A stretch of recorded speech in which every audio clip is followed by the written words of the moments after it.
Hai, halo. Selamat datang di rumah Bibi. Selamat sore. Gimana hari Rabu ini? Apakah cukup hektik dengan pekerjaan atau masih ya santai saja? Tetapi Bibi yakin hai Kisi Kisi Zuzo di Jepang. It's so difficult to spell your name. How are you? Thank you. Ada teman dari Jepang numpang lewat. Thank you Kizi. Teman-teman, sore hari ini di rumah Bibi juga akan ada yang datang bermain lagi, ngobrol seru tentu saja. Oh ya, tadi Bibi keluar rumah dan mendapatkan es kopi yang selama ini udah hampir 3 bulanan gitu ya, mencoba untuk tahan-tahan tidak minum es kopi itu supaya nanti saat keluar rumah bisa menikmatinya dengan senikmat-nikmatnya. Dan tadi mendapatkan kopi yang enak banget. Sebetulnya bisa pesan online, tapi biar agak deg-degan gitu ya ketika minum kopi kesukaan pertama kali. Bibi paling senang kalau minum kopi itu bersama dengan teman-teman. Itu rasanya luar biasa banget dan apa ya, aftertaste-nya bukan hanya aftertaste kopi saja, tetapi juga kehangatan karena ngobrol dengan teman-teman. Nah, sore hari ini akan datang ke rumah Bibi, namanya Pak Lukas. Pak Lukas ini sudah beberapa tahun tidak mau cetak kartu nama. Ada alasannya pasti. Nah, Pak Lukas memakai kopi sebagai sarana untuk membuka percakapan, perkenalan dengan teman-teman baru dari mana saja, dari seluruh Indonesia. Mungkin sekarang sudah ribuan saset kopi yang Pak Lukas bagikan. Pak Lukas selalu bilang kalau ketemu ada kabar baik kedua. Nah, kalau dibilang gitu kan kita selalu penasaran ya. Kabar baik pertamanya apa? Nah, ketika ada orang bertanya, loh kok kedua? Kabar baik pertamanya apa Pak Lukas? Disitulah percakapan kemudian bisa dimulai. Menyenangkan sekali cara yang ditempuh Pak Lukas ini, karena bukan sekedar berkenalan dengan teman-teman dari seluruh Indonesia, bahkan dari negara-negara lain gitu ya, tetapi langsung atau tidak langsung Pak Lukas mengenalkan kopi di Indonesia yang memang luar biasa enaknya, dari ujung timur, ujung barat gitu ya. Semua punya kekhasan masing-masing, di daerah yang dataran tinggi atau dataran sedang gitu ya. Kopi punya taste yang berbeda-beda. Nah, seputar itu kita nanti akan ngobrol dan bagaimana sih dulunya Pak Lukas mengawali gerakan kopi persahabatan. Nah, teman-teman juga bisa apa namanya? Bisa mencontoh juga apa yang dilakukan oleh Pak Lukas untuk menyebarkan kebaikan kopi dan juga memperluas pergaulan kita dimanapun kita jumpa dengan orang lain gitu. Pak Lukas sudah ada, saya halo Fahri, selamat sore, terima kasih sudah melintas di rumah Bibi. Mudah-mudahan sinyalnya cukup bagus ya Pak Lukas, apa kabar? Hai, Kak.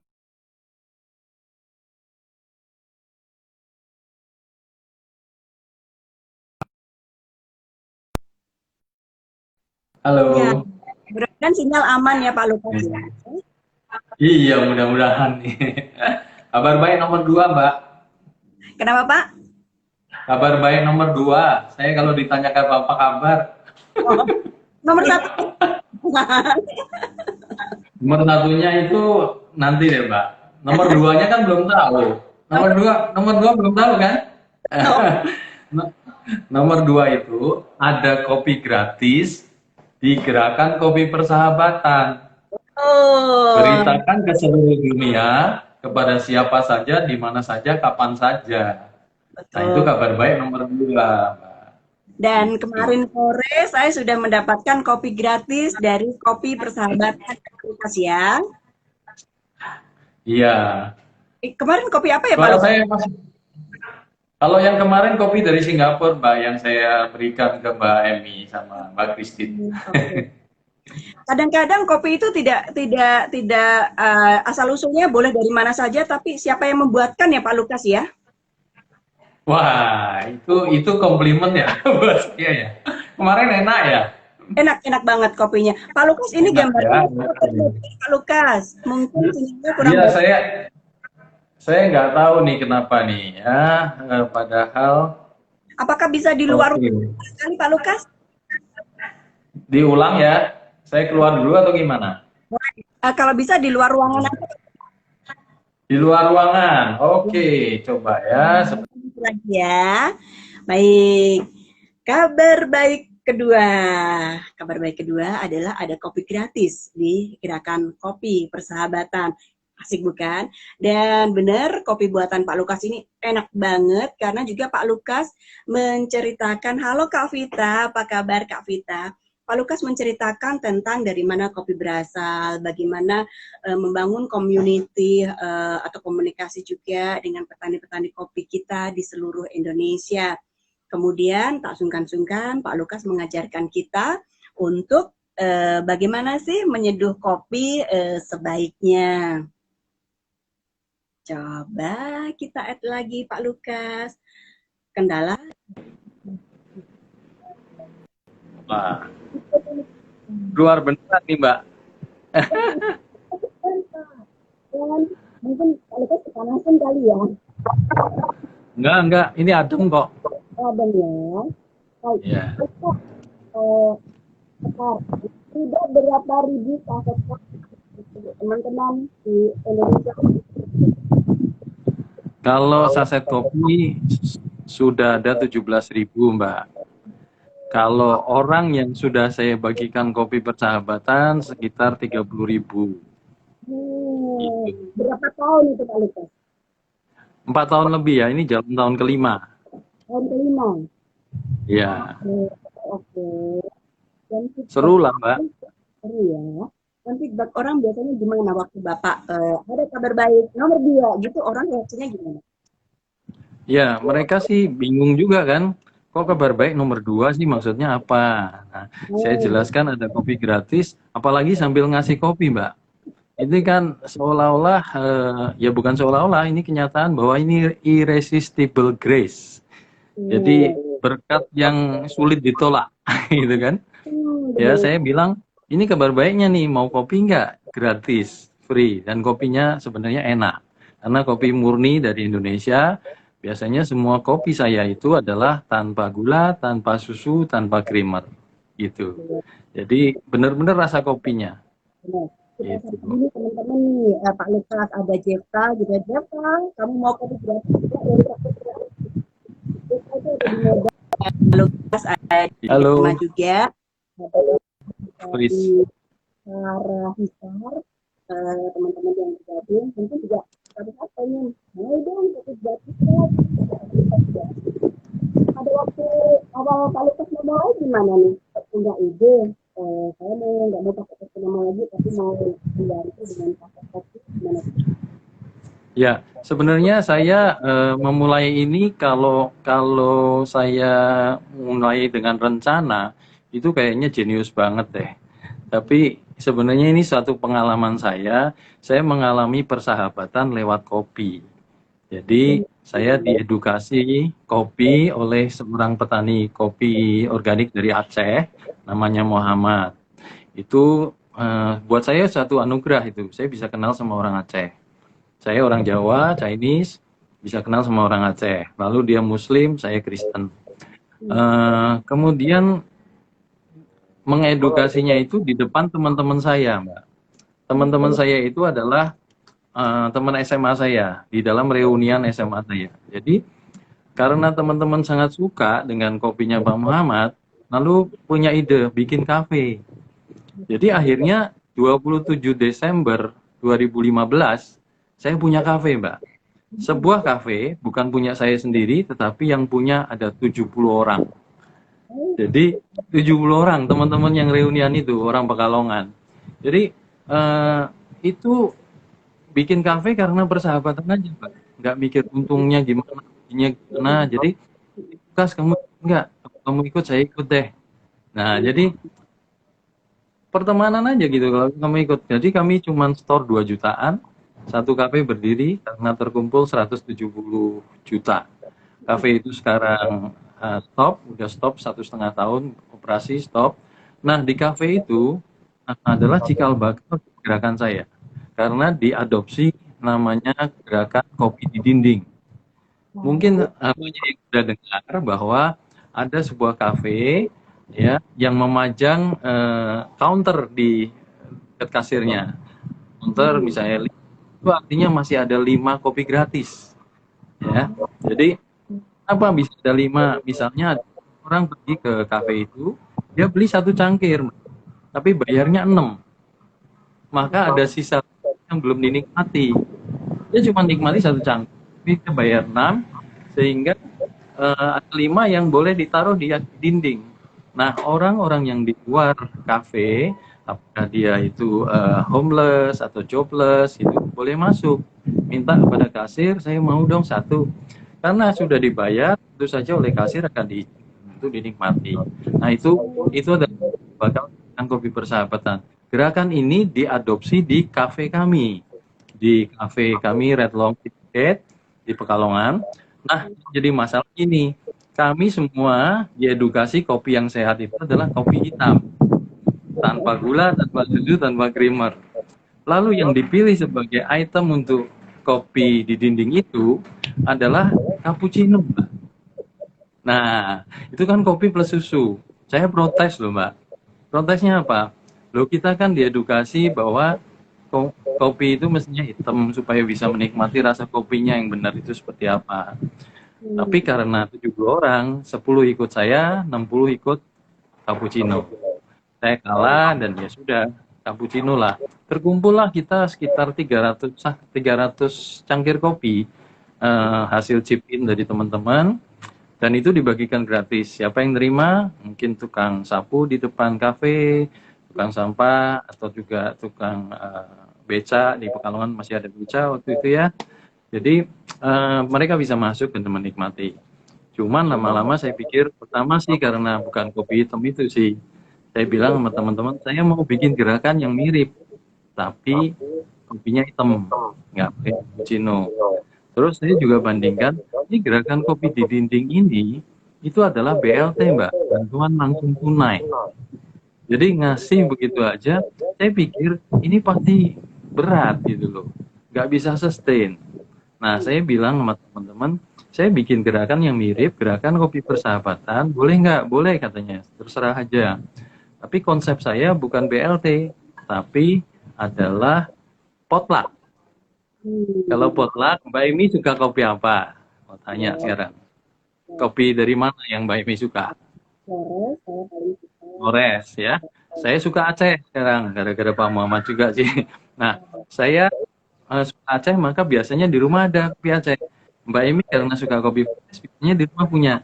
Mari kita bawa kopi kita undang 10 orang. Dan kita sama menikmati kopi Aceh dan Flores. Nah, saya siapa tahu ada orang Lampung yang punya kopi juga, orang Toraja yang punya kopi juga, sehingga mereka bisa ngirik sama kita. Minggu depan lagi dong, pakai Toraja ya, pakai Lampung ya. Nah, jadi ini menurut saya bisa sustain, dan saya sudah 4 tahun lebih masih hidup. Itu pertama sih berkat dari Tuhan ya. Karena ini bisa karena sosial murni, sosial edukasi. Satu hal lagi Mbak, saya ngasih kopi bukan untuk konsumsi loh. Aneh nggak? Saya ngasih kopi adalah untuk sosial dan edukasi, terutama edukasi. Jadi merasakan cita rasa kopi, kalau kita nikmati 20 mili lah katakan, atau 100 mili, itu rasanya sama. Dari kopi yang sama kan. Jadi artinya saya memberikan icip-icip lah, bukan sepuasnya. Kalau sepuasnya bangkrut, Mbak. Bangkrut. Pasti lebih cepat malah dari ini. Jadi bikin kafe atau bikin menjual kopi itu nggak mudah menurut saya.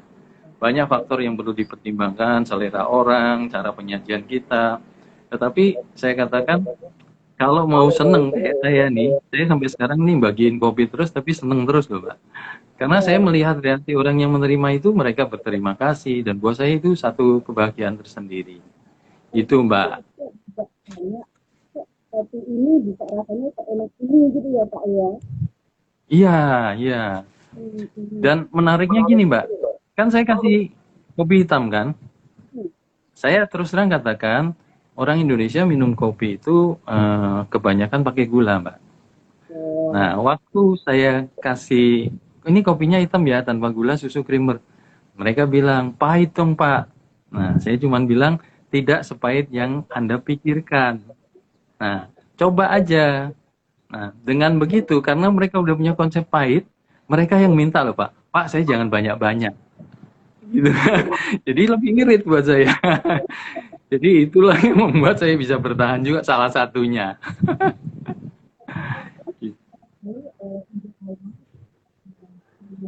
Sorry, kurang bisa dengar saya, Mbak, kurang keras. Saya sangat suka dengan ide awal untuk berbagi tadi Pak Lukas, karena Ya, dengan berbagi sebetulnya kita tidak kekurangan satu apapun gitu ya Pak ya dari ya, ya. berbagi ya. Gitu. Ya, saya punya hashtag juga seringkali bersahabat dan berbagi. Gitu, hashtag saya. Terus dari gerakan kopi persahabatan ini berarti ada teman-teman yang kemudian setor kopi ke Pak Lukas, tolong dong kapan-kapan buatin kopi dari daerah A, dari daerah B, dari daerah C gitu Pak Lukas. Gimana? Ini Mbak Emi dikasih tahu orang atau Mbak Emi yang penasaran kayak gitu? Penasaran saya. Ini kopinya selalu Ya, ini gitu. ya. Kenyataannya saya banyak dikirimin, Mbak. Jadi saya nggak perlu beli lagi. Ada petani tadi kalau di ruangan saya ada tuh kopinya. Saya dikirim kopi yang terbaru ini dari Pak Zikwan namanya. Pak Zikwan ini tinggal di Solok Selatan. Dia kirim saya 2 macam kopi, Arabica dan Fine Robusta. Ya. Saya belum pernah ke Solok Selatan, Mbak. Kebayang aja belum, tapi kopinya Mbak 2 hari yang lalu datang. Ya Arabica sudah enak ya.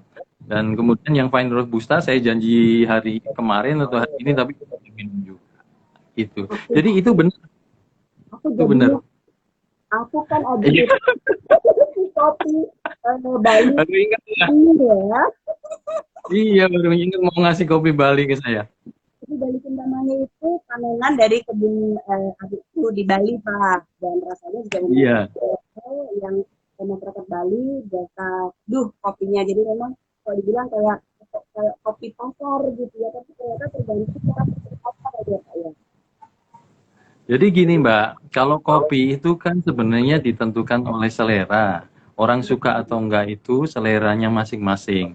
Selera kita bisa berbeda Mbak. Kita ingat aja di Indonesia kan Bhinneka Tunggal Ika. Ya, kalau saya sih Bhinneka Tunggal Kopi. Ya, rasanya satu kopi tapi ya beda-beda rasanya gitu ya. Jadi kalau selera itu beda-beda sehingga sebenarnya ini bisa mengedukasi orang bahwa kita nggak perlu ngotot. Kita nggak perlu punya maunya sendiri dan orang lain harus nurut sama kita. Harus setuju dengan kita. Nah itu prinsipnya. Saya sambil katakan juga bahwa selama 4 tahun ini saya jadi belajar banyak dengan berbicara dengan banyak orang. Saya belajar bahwa sekarang gerakan kopi persahabatan itu bisa hidup karena 3 prinsip Mbak setelah saya sarikan. Satu, kalau diibaratkan bangunan, satu fondasinya GKP atau Gerakan Kopi Persahabatan ini adalah gotong royong, Mbak. Kalau ada yang ngasih kopi ke saya atau saya beli ataupun ada yang ngasih uang ke saya untuk dibeliin kopi, itu bisa jalan. Jadi kalau nggak ada gotong royong, GKP pasti mati. Ya itu satu. Itu fondasi. Ya cukup dalam fondasinya. Saya udah 4 tahun lebih. Kemudian yang kedua, Mbak, kalau bikin rumah, tiang-tiangnya harus kuat, Mbak. Tiang-tiang ya, mesti ada kolom, tiang gitu ya. Nah, tiang-tiangnya itu apa? Tiang-tiangan adalah toleransi, Mbak. Tepo seliro. Ya, tepo seliro.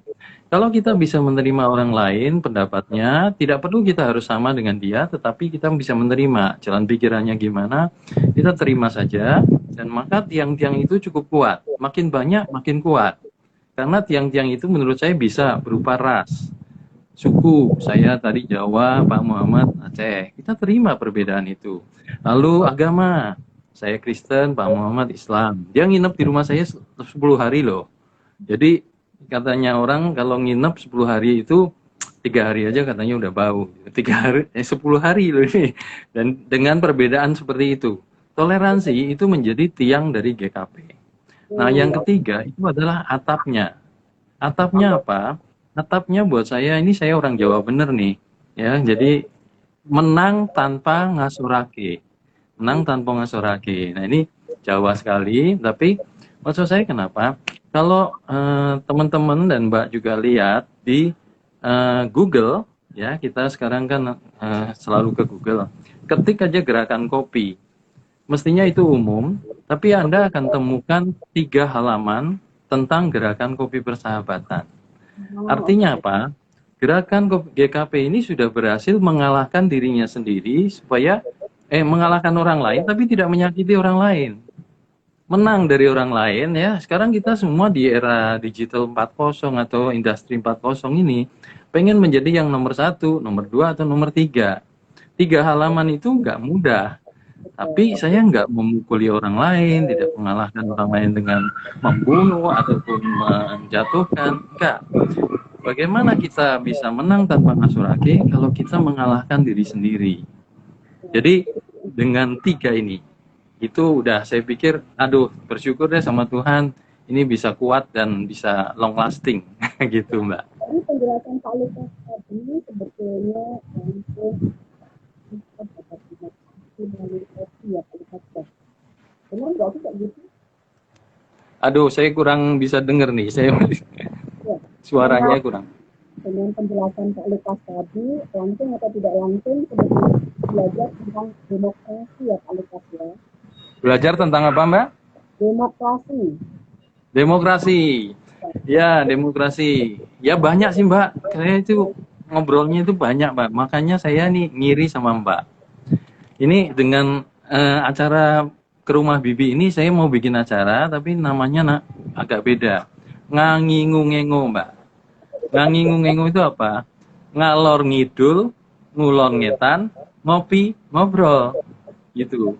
Jadi jadi demokrasi juga itu Mbak. Saya harus bisa terima dia ngomong apa dan kalau bisa saya ikut menanggapi dan kita ngobrol bersama-sama ngangingung-ngengung. Nantikanlah acaranya. Saya nggak secanggih Mbak Emi sih ngomongnya. Jadi saya butuh orang lain dulu supaya mereka yang banyak ngomong. Ini sebenarnya saya banyak ngomong gara-gara Ini bergabung Mbak. ada Mbak Susi ini pecinta kopi kelas berat gitu. Dan dia seringkali mencoba kopi dari berbagai tempat. Beliau di Eka Hospital. Barangkali kapan-kapan kita bisa main ke Eka Hospital sambil sosialisasi tentang gerakan kopi persahabatan kali ya. Asik, asik. Jadi saya ingin sekali bersahabat dengan semua petani kopi nomor 1, ya. Karena salah satu tujuan saya adalah memperkenalkan kopi Indonesia dan juga membantu pemasaran kopinya petani. Itu. Kedua, saya mau bersahabat dengan semua kafe di Indonesia, ya, semua. Terus ketiga, saya mau bersahabat dengan semua penikmat kopi di seluruh dunia, gitu. Saya udah member nih, udah daftar nih. Udah daftar, oke. Ya. Gitu, Mbak. Nah, sebetulnya bagaimana cara Pak Lukas mengenalkan gerakan kopi persahabatan ini? Halo?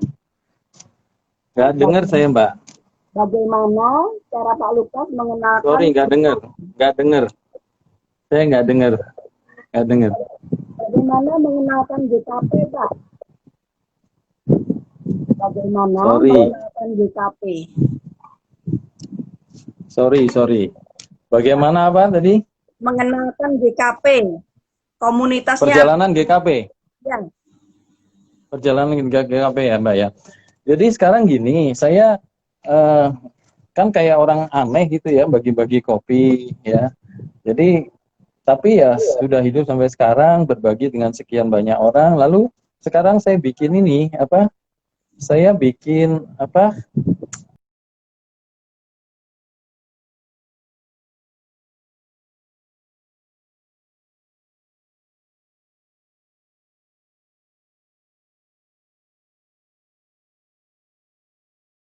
kita tunggu Pak Lukas dulu ya.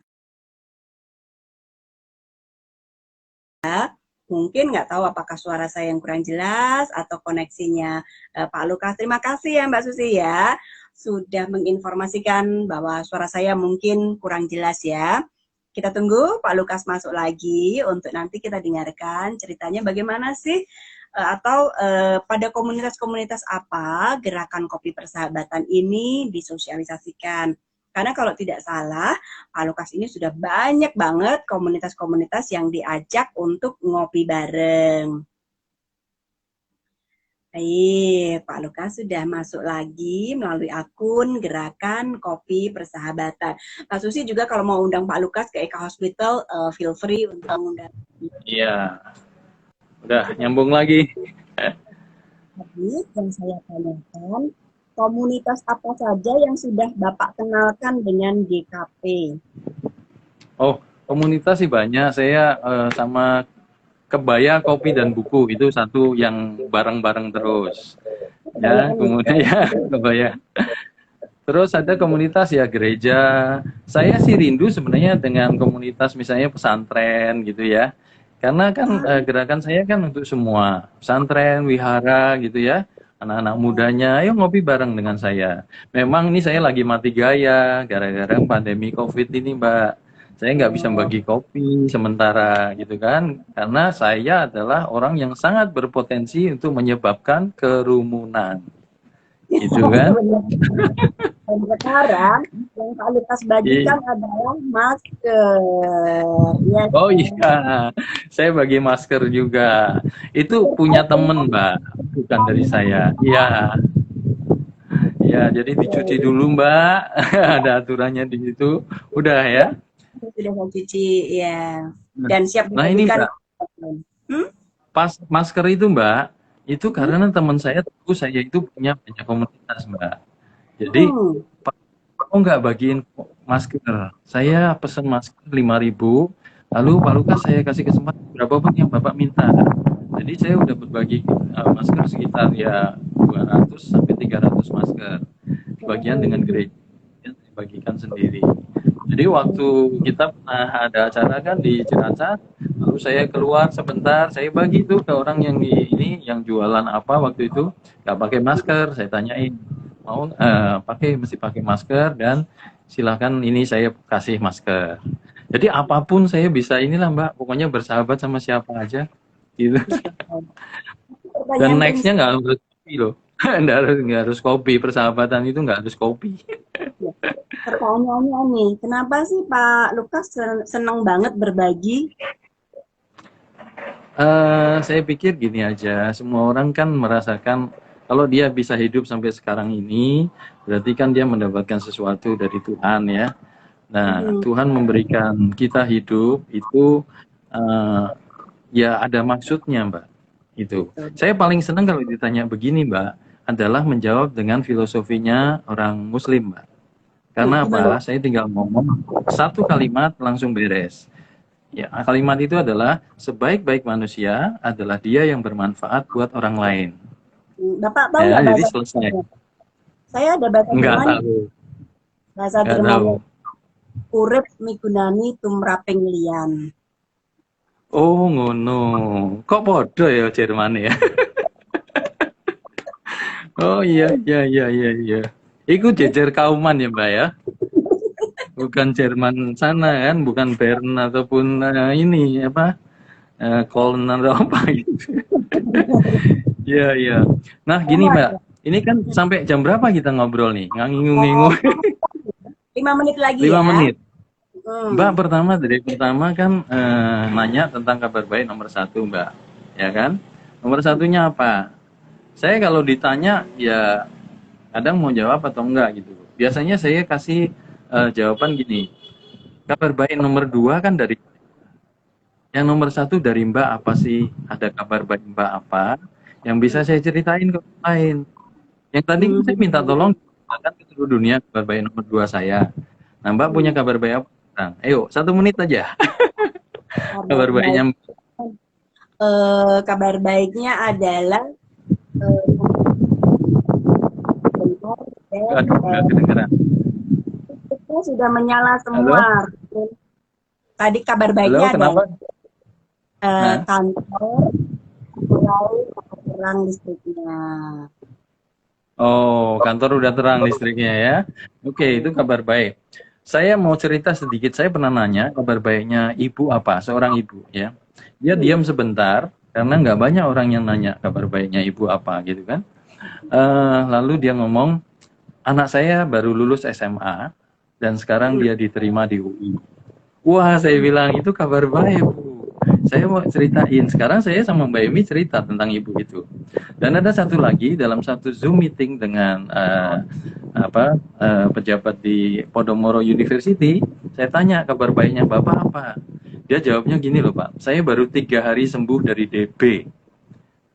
Ya, demam berdarah gitu. Saya bilang kan lagi COVID tuh makanya kita Zoom. Saya bilang Pak, DB itu jauh lebih berbahaya dari COVID. Bapak lewat dari itu sebenarnya kabar baik yang luar biasa. Jadi kabar baik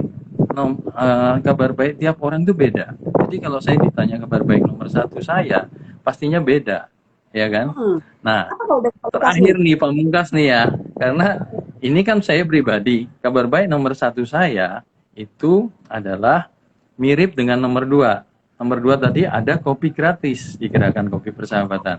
Kabar baik nomor satu saya adalah ada keselamatan gratis di dalam Kristus. Beritakan ke seluruh dunia kepada siapa saja, di mana saja, kapan saja. Saya orang Kristen, saya pengikut Kristus. Tetapi Anda tanya kepada 10 atau 100 orang Kristen, belum tentu jawabannya sama dengan saya. Kabar baik nomor satunya dia. Ya kan? Dan itu sangat pribadi. Tapi ya karena saya ditanya, saya jawab dong. Ya kan? Masa saya nggak jawab? Ya, itu Ya, kabar karena baik nomor satu saya, Mbak. jawaban yang berbeda, si ibu tadi berbeda, si bapak tadi Iya, jawabannya beda-beda ya Pak ya. betul. Dan Dan ingat kita kan toleransi tadi, saya toleran kok. dan harus respect satu dengan yang lain ya. Betul. Baik. Halo Pak, masih ada mimpi apa lagi sih? Pertanyaan terakhir nih, masih ada mimpi apa lagi sih dengan GKP? Mimpinya seperti, aduh, ini freeze lagi ya. Mimpinya adalah saya menjadi duta persahabatan Indonesia ke seluruh dunia. Itu mimpi saya. Jadi Ya. saya sebenarnya pakai kaos ini adalah From Indonesia with Friendship, Mbak. Ya, sayang Oke. banget nih. Ya, Ya, jadi ya nanti bisa lihat ke IG saya lah ataupun Gerakan Kopi Persahabatan From Indonesia with Friendship. Jadi saya ingin memperkenalkan gerakan ini ke seluruh dunia. Itu, Mbak. Oke, keren banget. Pak Lukas, terima kasih banget waktunya. Terima kasih untuk kopi Iya, yang sudah saya nikmati. iya. Kopi Balinya boleh saya tagih? Boleh dong. Iya, iya. Nanti kalau ketemu ya, Mbak. Oke, thank you Pak Lukas. Terus ya. Thank you. Bye-bye. Thank you. Nah, teman-teman, itu tadi Pak Lukas dengan Gerakan Kopi Persahabatan. Ada kabar baik nomor 2, yaitu ada kopi gratis di Kopi Persahabatan. Kabar baik pertamanya ternyata sangat macam-macam jawabannya, masing-masing orang punya jawaban yang berbeda gitu ya, termasuk juga Pak Lukas secara pribadi juga punya jawaban yang berbeda.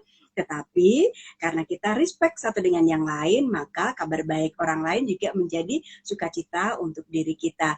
Baik, teman-teman boleh loh undang Pak Lukas di komunitas teman-teman. Silakan saja @Gerakan Kopi Persahabatan, dan nanti Pak Lukas akan jelaskan banyak hal tentang kopi dan bagaimana mekanismenya kalau ingin mengundang atau mengajak Gerakan Kopi Persahabatan ada di acara teman-teman. Tentu menyenangkan bisa menikmati kopi-kopi lokal dari seluruh Indonesia yang rasanya memang top banget. Baik, terima kasih sudah mampir sore hari ini di rumah Bibi. Ketemu lagi dengan teman-teman atau tamu-tamu yang lainnya tentu saja. Selamat sore, dah.